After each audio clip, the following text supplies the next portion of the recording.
enjoy the show, play on my channel. We're here for another Mattcast. Myself, Matthew Bucarell, the Matt Man, helming through what we always do here. First things first, man. Wow. If you have not been watching Fallout, you are really missing out.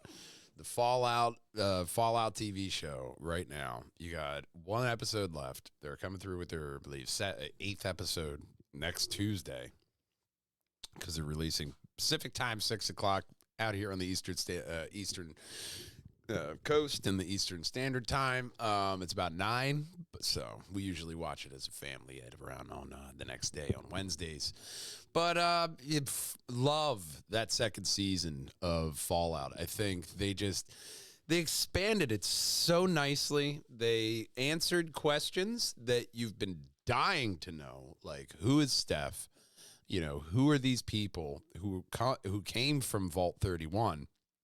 And, you know, getting into their overall, because Vault-Tec always has some kind of experiment or some other, nefarious plot going on somewhere in there. So you're waiting for the shoe to drop. I think we may see what Vault-Tec's plan for 31, 2, and 3 are by the end of the season. But I think we're going to be going into next season and expanding out more. I can't even tell where they're going with this. They have the big announcement on February 4th, and then I saw Fallout 76.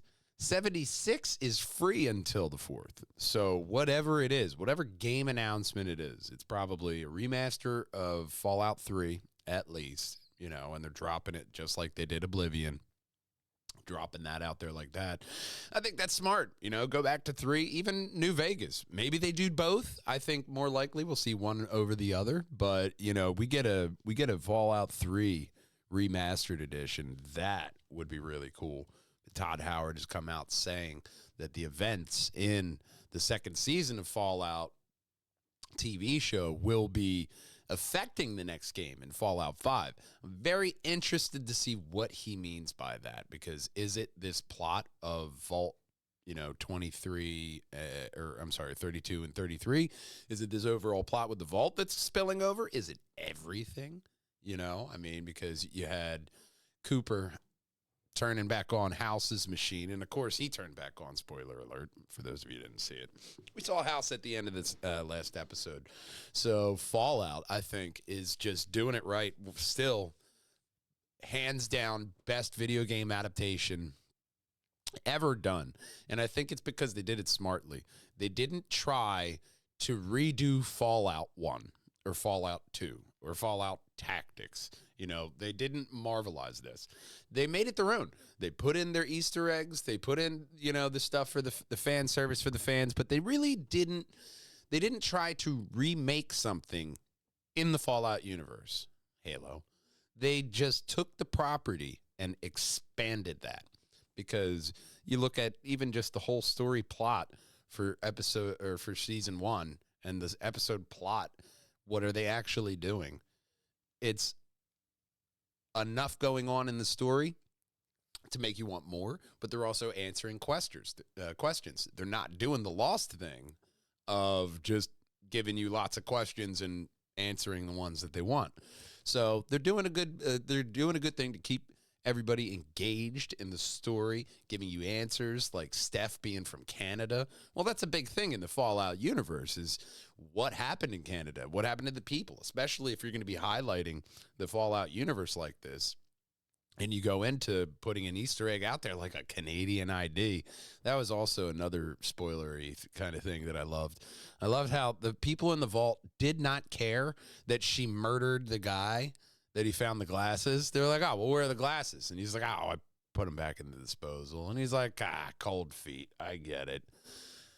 Soon as he showed that she was a Canadian, though, they all lost their fucking shit. That was the best fucking moment of that series. So I really do love what Fallout's doing. I think that if you want to know how to do a video game adaptation, right and true, Fallout. That is your example of how you do it right there. Got to talk about it. The next big thing that came out is Wonder Man. wonder, oh, I wonder, what was that meeting like selling that show? I want to make a superhero show, but I don't want to have any, like, a lot of, like, any actual superhero stuff in there. I want to show the struggles of an actor, and I want that to be the show. And hey, let's bring in Trevor Slattery, because this is a fun character. You guys love to put into stuff to make it like a weird callback that's affordable. Affordable callbacks aside, Wonder Man, I got no problems. I don't know how to say the actor's name who portrayed Simon Williams, but he did a really great job as being Simon Williams. His acting and the characters were not even really my problem with Wonder Man. Because as I'm thinking of it, yeah, it's kind of a silly premise for a show. I'm gonna have a superhero show, and I'm not gonna show you any super shit. I'm just gonna show you his struggle to become a famous actor and how he loved this, 70s, superhero movie. And now he gets a chance to be that character. So, it's kind of it's a cute idea, but not really something that I'd say is really out of the, hits it out of the park. It's kind of a no pressure first season. There is an overarching, I can't tell people who I am. Why? Well, if they knew I had superpowers like the Hulk, they'd be really freaked out. Yeah, there's a lot of liability that goes in with that, especially when you're an actor in a movie like we saw in the show. No spoilers, but Wonder Man, there just wasn't a lot of action in it. There was a lot of touching moments, a lot of really well written scenes. And not even that the scenes were not needed or wasteless. I mean, the whole first season was just kind of, I got more of who Simon Williams is as a character more than I got the superhero treatment with Simon Williams. You more got a slice of life, like a slice a day of the life of Simon Williams. And hey, this is this guy, to where, out of the new Marvel stuff, the first thing that I told the First Lady she needs to watch catching up was WandaVision. Because that, with Matt Shackman, that was a great show. Every episode, boom, boom, boom, boom, boom, something. To where this one, I mean, the Doorman episode was really interesting because it did highlight, hey, this is what Hollywood would do if people were getting superpowers left and right. Yeah, there'd be a clause like, hey, this is letting us know you're not an actual superhero and you're just playing pretend because we got to have the insurance. So, it was nice for world building. It was nice for character building. It was not really nice in terms of anything really exciting. You had damage control. Okay, government agency going after Simon. Why? Because they think he's a threat. So it doesn't really do anything for selling the sizzle for me. It's not necessarily a bad show. If you don't have anything to watch, sure, go ahead. But, Wonder Man wasn't really, it wasn't a wonder. It wasn't a wonder. It wasn't a breakout hit. It was okay. But, overall, I'm still kind of, after, a day after watching that whole series, I'm kind of struggling to see the point of the whole thing. Like, why did I watch this? So, I was looking forward to Wonder Man too. So that's usually not the way how I like to start off the Mattcast. I like to start it off with some good recommendations out there, but I'm not going to, just glaze over this okay concept, okay. Trevor Slattery, that guy played that role great. Gave me really good acting, really expanded out his character, and showed me why he is so lovable and why I should love him. Now, maybe you haven't watched those shorts with him in the, and all that they put on Disney Plus. This gives you another thing. If you just saw him from the movies and all the mainstream Marvel stuff that you watched, this allows you to see, oh, this is that guy. He is struggling with, okay, I'm an actor who took a job. How did I know they were actual terrorists? Struggling with the fallout from that. It expands characters very well. It shows new characters very well, but it just did not give you a point or a reason to care about said characters. You meet Simon's family, you show how Simon has this best friend and he'll do anything for his best friend by the end, but you don't really, you don't see the why behind it. So that's what I got for Wonder Man. If you guys got any show recommendations, maybe you want to see what I think about something, pop it downstairs. Pop it downstairs in the comments, man. Let me know. Make sure to hit the like, subscribe, notification bell so you know all the great content that's coming out on Projangers and Wallhangers Media Network. We got Lug Nuts, new Lug Nuts coming out soon, as well as all the podcast content on the network. So let's hop into the first story. So I wanted to start off with this one, because this is a cool story. Idaho, the state, you know it and love it, mainly known for potatoes, but Idaho was named after a word that didn't even exist. In 1860s, George M. Willing pitched the name Idaho to Congress, claiming it was a Shoshone term meaning gem of the mountains. Lawmakers loved the poetic idea, and the name stuck. The twist? Willing had invented the word entirely. It wasn't a Native American term at all, yet it was because the official name was the state we know today. So this quirky moment in history, American history, shows how language, imagination, and a little boldness can shape culture and heritage. Idaho's name is now part of its identity, appearing on maps, souvenirs, and state symbols, carrying the story far richer than just its literal meaning. It's a reminder that some historical discoveries are accidental, blending truth, myth, and creativity. So I like this story because it does make sense. Like, oh, no, that's a Shoshone term. It means gem of the mountains. And you're like, oh, man, that's great.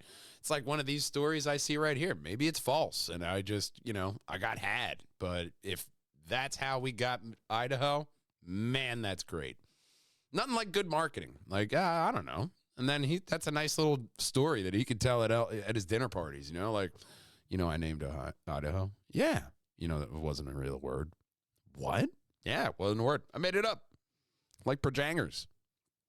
Making up words is always fun. Just like the fun of this next story. That was a good segue. That was a good segue. Thank you. The freedom to pick your own food from the shelf at the grocery store didn't exist until 1916 in a Memphis store named Piggly Wiggly. Clarence Sanders fired his clerks and made customers bag their own goods. Within a decade, 2,600 of his self-serving markets had opened, forever ending the era of personal neighborhood grocer. So I just love this as a nice little how did we get here kind of story. This is how we got. You're going to the grocery store. You're about to go to the grocery store after this podcast. This is exactly how we got it. Piggly Wiggly, which is still big down south. I remember I was working at a Giant in the early days. I was working at a Giant, and the person I was working at the deli, the guy that we hired, he had previous experience, and he had worked at a Piggly Wiggly. And I was like, what is that? That just sounds like a made-up word. And he was like, no, it's a grocery store just like the one I was working at, just down south. So it's nice to know those big names like that, especially a store that has a cool name like that, Piggly Wiggly. Sounds fun. You got to start off with a fun story like that. Just like this next story.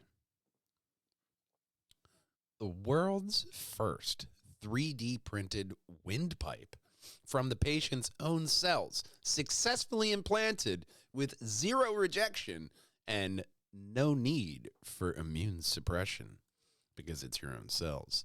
Doctors have successfully implanted 3D printed windpipe, created entirely from a patient's own stem cells, making a major milestone in regenerative medicine.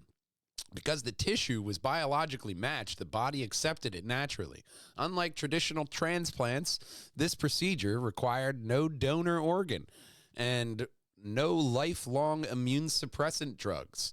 The windpipe functioned as intended without triggering rejection, one of the biggest risks in transplant surgery. The process involved using a biodegradable scaffold that was seeded with the patient's own cells and matured before implantation. Over time, the scaffold integrates with the supports, integrates and supports natural tissue growth. This breakthrough demonstrates how bioprinting can be used to rebuild damaged organs instead of replacing them. It offers new hope for patients with severe airway injuries and congenital defects. Experts believe this technology could eventually be applied to organs like lungs, kidneys, and hearts. It represents a shift towards fully personalized, rejection-free organ repair. What organ do you think is next for this kind of future technology? How could this change the future of medicine? And I think it's kind of blatantly obvious to everyone how this could change the face of medicine. And, you know, there's been a lot of stories like this of success, or ideas rather, of people being able to bioengineer and print their own organs. I think one of them was that they successfully grew a heart and had a heart pumping and all. So this is just another kind of extension onto that. But being able to grow your own organ replacement, they seed this, you know, biodegradable lattice in your body that's already got the stuff growing in there like a chia pet ready to go, and you just let it grow. Boom, you got a natural windpipe right there, nature made in the lab. You know, obviously that's an oxymoron, but it's cool, you know, being able to, especially with congenital defects and different stuff that would be, you know, this is a serious surgery that we're going to have to, oh, no, it's fine. We'll just print him a new one, and it'll be a rough recovery, but, you know, he'll be running around in no time. That's the kind of stuff that we have to look forward to in technology when we talk about these stories. This is transforming how the entire medical field is going to be able to respond to the issues that come in their door. So that's why keeping an eye on that medical technology stuff, especially big stuff like this, the first time your own, no kind of immunosuppressant drugs, just breathing normally. So good for that person that it worked out for, man. It's life-changing when you can have that happen. So a lot like the life-changing of this next story, I hope. From something new, of course, we got to go back to something old, because LiDAR and AI reveal ancient North America was filled with vast planned cities and earthworks hidden beneath the forests and towns. So I love this one, especially because people love to think we know exactly what we have here in America. But for generations, ancient North America was portrayed as a land of small villages and simple earthworks. New technology is overturning that view. Using LiDAR, artificial intelligence, and geospatial modeling. Fancy word there, geospatial. Earth, space, yeah. Geospatial modeling researches are uncovering landscapes that were densely populated, carefully engineered, and highly organized. And gonna butcher this one, Cahokia. Sure. Digital scans reveal a vast planned metropolis that housed tens of thousands around 1100 CE, larger than medieval London. Louisiana Poverty Point shows massive geometric ridges built over 3,000 years ago, while Ohio's Serpent Mound reveals precise alignments tied to the sky, just like seen in Graham Hancock's second season of Ancient Apocalypse. These discoveries show that Mississippian, however hopeful, Adia and ancestral Puebloan societies were not primitive, but complex civilizations with deep environmental knowledge, long-distance trade, and monumental architecture. The land beneath modern America is laid with forgotten history, and technology is finally bringing it back into view. So I like it, man, especially when you see people like Graham Hancock out there telling you, like, no, Serpent Mound, look, it's lined up to that star, and back around this BC, it would have been perfectly aligned with that, and that. That is something, especially because of the way that the skies move throughout the eons. We know these stars move around in the sky. So back then, not a lot of light pollution. You have a whole tapestry of creativity, the beautiful creativity that is the night sky in front of you. You're going to align things to certain celestial events and times a year, especially. You know, there's a lot of just modern technology like LiDAR and AI that if we turn it on our own country, our own backyards even, we'll probably find something that was long forgotten, because through the sands of time, you know, a lot of things can fall beneath the cracks there. But with technology, especially anything straight, you get LiDAR out there looking for straight lines and 90-degree angles. And that's where we are. Like almost every time.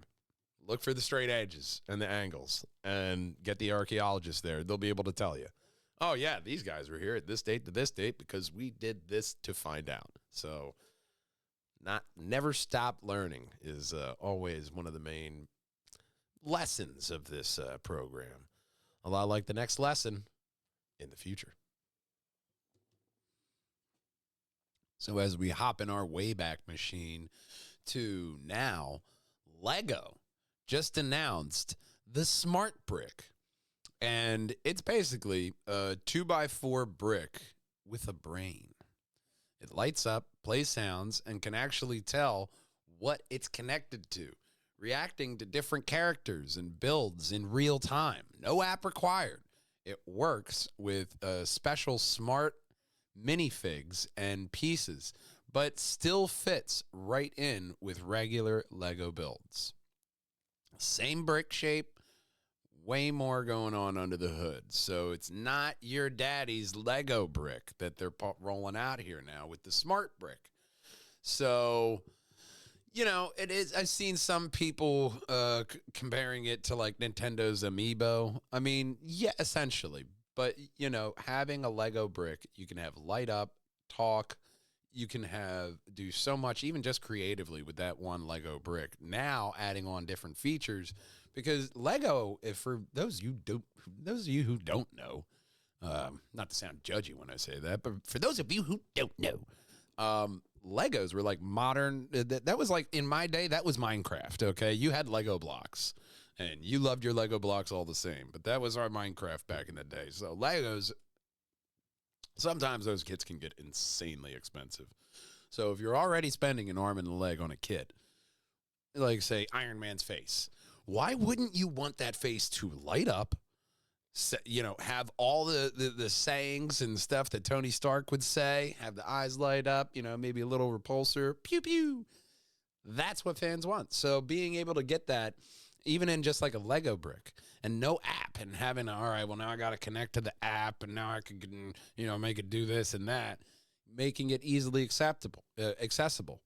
That is one of the things of Lego, because all you need is a bunch of Lego bricks in your imagination, and you can have whatever you want. That's one of the best things about Lego, is that they have all these different kind of pieces that allow you to unlock that creativism in your mind. So love Legos. I was always a big Lego guy when I was a kid. I had a huge tubs filled with Legos, and I'd always be in my room building and stuff. So when you get stuff like this, the news out there, your inner child kind of comes out, and you're like, man, if only I had that. Like when I was a kid, it was, man, if I could only have this like a Lego kit for Star Wars or Star Trek or this thing that I love, this IP I love. And now there's like everything.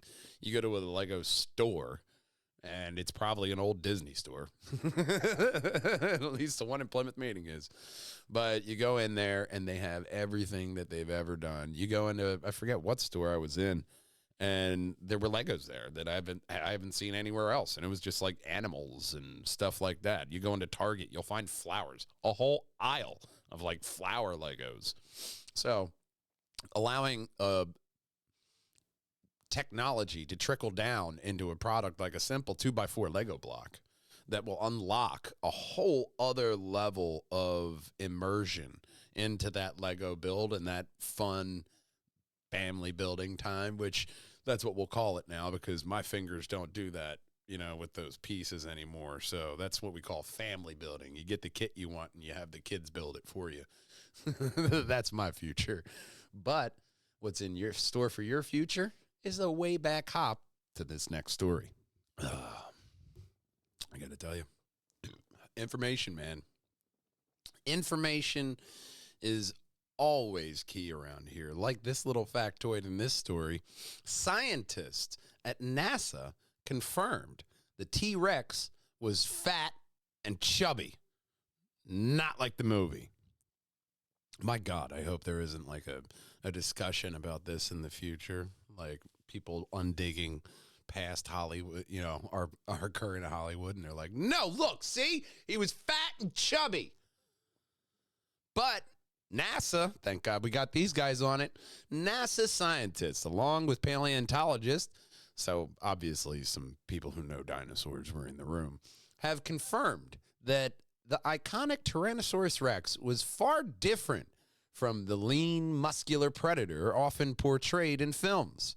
New research suggests that T-Rex was actually stocky and chubby, with layers of fat and muscle that gave it more rounded, robust appearance. That's a nice way of saying, for any of you who were wondering, it's a nice way of saying that somebody's fat. Oh, you give off more round, robust appearance these days. I mean, it's still going to be incredibly rude, but you just found a nicer way to say you're fat. Challenging decades of popular Hollywood imagery.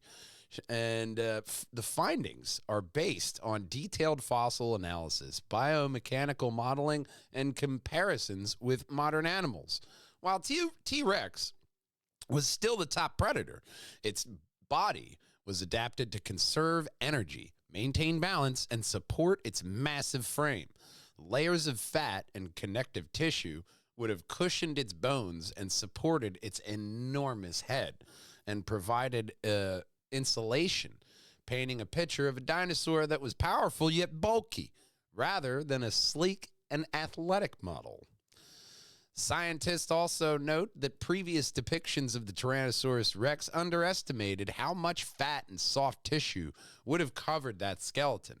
In reality, the dinosaur's proportions were closer to a heavy-set, muscular animal compatible of burst of speed with incredible force, but not lean, agile monster often imagined in movies. These revelations, the revelation is changing how museums, media, and educational materials illustrate one of history's most famous predators. Understanding the true physiology of the T-Rex helps scientists better reconstruct its behavior, hunting strategies, and interactions with its environment. Far from a Hollywood caricature, the real T-Rex was a formidable yet chubby apex predator, reminding us all that nature often defies the stories as well. But that's cool, man. I mean, how do they know what any of these dinosaurs look like? I mean, outside of, something being preserved in amber with an egg, young, Tyrannosaurus or whatever the species you find, outside of finding that in amber, they have to piece together the actual information. So when you're looking at the information, conservation of energy, supporting that massive frame. How are we going to do that? Fat and connective tissue, especially because they found out that a lot more of these dinosaurs would have had feathers, a furry looking T-Rex. And then you look at what they say that, the chicken is the ancestor of the Tyrannosaurus Rex. So if that's your ancestor, how many of these genes did you get from it? Short arms, a lot of, plucky feathers. Maybe it's something like that because, you got to look at the climate and whatever, all that information. So getting those experts in there to say that we got a chunk a chunky T-Rex, I imagine that's somebody's gaming handle, chunky T-Rex, like 2078 or something. If I got the number right, comment below. That'd be cool. Chunky T-Rex 2078. But, now we know there's a Chunkosaurus Rex out there. Legitimately, a Chubbosaurus, Chunkosaurus, Fatosaurus, if you want to be, not funny. But what I want you to be is here for this next story. So we're going to stay in the Wayback Machine for this story because an enormous 6,000-year-old settlement near Kiev is forcing archaeologists to rethink where the world's first cities began. And, of course, I'm going to murder these words, but linked to the Cucuteni Tripillion culture. Say that 5 times fast. I probably got close. This proto-urban megasite may show the planned communities in Eastern Europe emerged centuries before the classic Mesopotamian cities like Uruk, sprawling out over about 320 hectares. The site is laid out in striking concentric circles that look more like a deliberate urban blueprint than a village that slowly spread at random. Excavations reveal rows of clay and wood houses and standardized layouts, plus distinct ceramics, all pointing to modern planning and shaping construction rules more typical of early city organization than of simple farming hamlets. At its peak, researchers estimate up to 10,000 people could have lived here in astonishing population for the Neolithic era and on par with some later Bronze Age centers. The megasite first came to light in the 1960s when Soviet topographer, here we go again, Konstantin Shishkin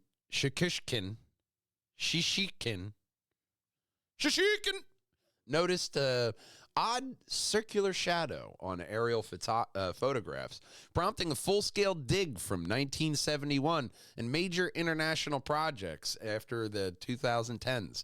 Those decades of work have confirmed just how early the large-scale settlement was. But scholars are still cautious. More dating, deeper excavation, and broader comparison with Mesopotamian layers are needed before anyone can definitely claim that Typhilian cities beats Uruk to the punch. For now, the site is rewriting that conversation on how and where urban life first took shape. And that's how we're going to find out that Uruk wasn't the first city, is by digging and looking and dating and scrutinizing these sites that we may have thought we knew everything about, especially with new technology. Like we were just saying in the previous story, with new technology, you can go through and look at these sites and say, you know what, this is a concentric circle.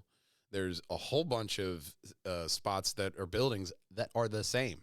And this is a dwelling that was lived in. This is a dwelling that was lived in. This is a, fat rendering warehouse or whatever have you.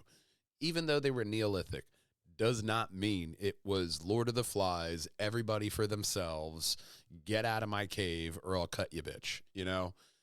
People band together, and especially when you're looking at big cities, you think it was, nah, get away from me. And then one day they're like, you know what, maybe we should. Well, that day is going to keep getting pushed back. The more we dig and find out, human beings have been on this earth with our brains for at least 300,000 years, 200,000 years. That's a long time. And you're telling me we just started taking, written words that we understand and can trace back and understand what they are. That started only about until 3000 BC. What about the rest of the time? Through digging, we'll find. Oh, okay. Maybe writing did come later, but these big cities didn't necessarily depend on writing because everybody had the language, they could communicate. Maybe there was a pictographic symbol and a pictographic language that went on for a while before they started to have to evolve that. But, cities and settlements, 10,000 people, that's nothing to scoff at, That's bigger than most boroughs that people live in now.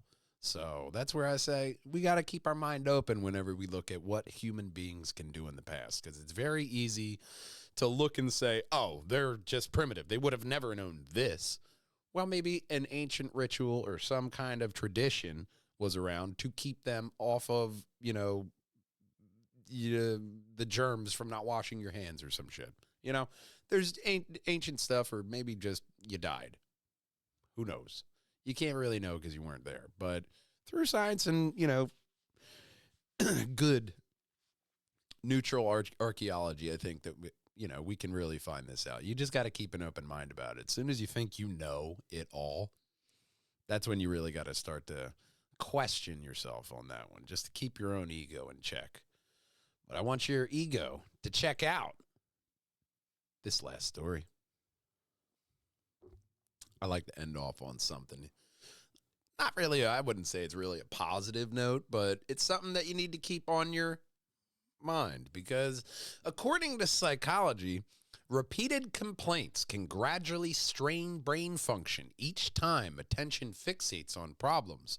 Cortisol rises and neural flexibility declines. So fixating on those problems might actually be hurting you. Psychology states the brain adapts to whatever it practices most.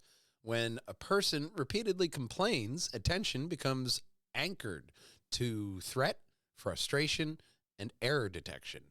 Neuroscience shows that this pattern activates stress-related circuits and elevates cortisol, a hormone designed for short-term survival rather than long-term thinking. When cortisol stays elevated, the brain shifts resources away from growth and adaptation. Neural flexibility decreases because the nervous system prioritizes protection over learning. This is why chronic negativity can make people feel mentally rigid, exhausted, and less capable of problem solving when intelligence is high. A psychologist explained that complaining is not harmless venting when it becomes habitual. Each repetition strengthens the same neural pathways, training the brain to scan for what is wrong instead of what is workable. Over time, this reduces activity in the prefrontal cortex, the region responsible for perspective, creativity, and emotional regulation. Neuroscience is also shows that the brain does not separate internal focus from external reality. Rehearsing problems without action keeps the nervous system in a low-graded alarm state. This state limits adaptability and emotional balance. So, in that alone, your brain cannot tell the difference between what you're saying to yourself and what you are responding to. So that's what that says. The internal focus and the external focus. It can't separate the two. So very much what you think becomes your reality. And that's just going right along with it. Showing cortisol rise. Not very good to have elevated cortisol because they just said here, if it stays elevated, the brain shifts from growth to adaptation, neural flexibility, and all that. It's very important how you think about yourself. What words are you saying? Yo, stupid, idiot. Are you focusing on all these problems you have, or are you fixating on how to just live life, how to, get that taken care of? I'll fix that. I'll figure that out. Don't focus on it. A lot of times, even with writing, and anything, any kind of problem solving, you'll often think of the right way forward by taking a step back. That's one little Matt Man tip that wouldn't be a bad idea to just take a step back when you're in a stressful situation instead of fixating on a problem. When you fixate on something, that's when you start to spiral and you start to think of all these other different ways, and you go down to 7 different rabbit holes that have nothing to do with what you actually originally had the problem with. So the empowering truth is neuroplasticity works both ways. When attention shifts towards solutions, gratitude, and constructive reflection, healthier circuits strengthen. Small daily changes in focus help the brain regain flexibility, resilience, and clarity. What you repeatedly think becomes how your brain learns to function. So repetition really is everything. And how you think about yourself, how you talk to yourself. Are you nice to yourself? That's maybe that's the simplest resolution that you could do this year. You know, a year ago, famously, I've said on this podcast, for a full year now, bitches, sober, alcohol-free, woot woot, over a year.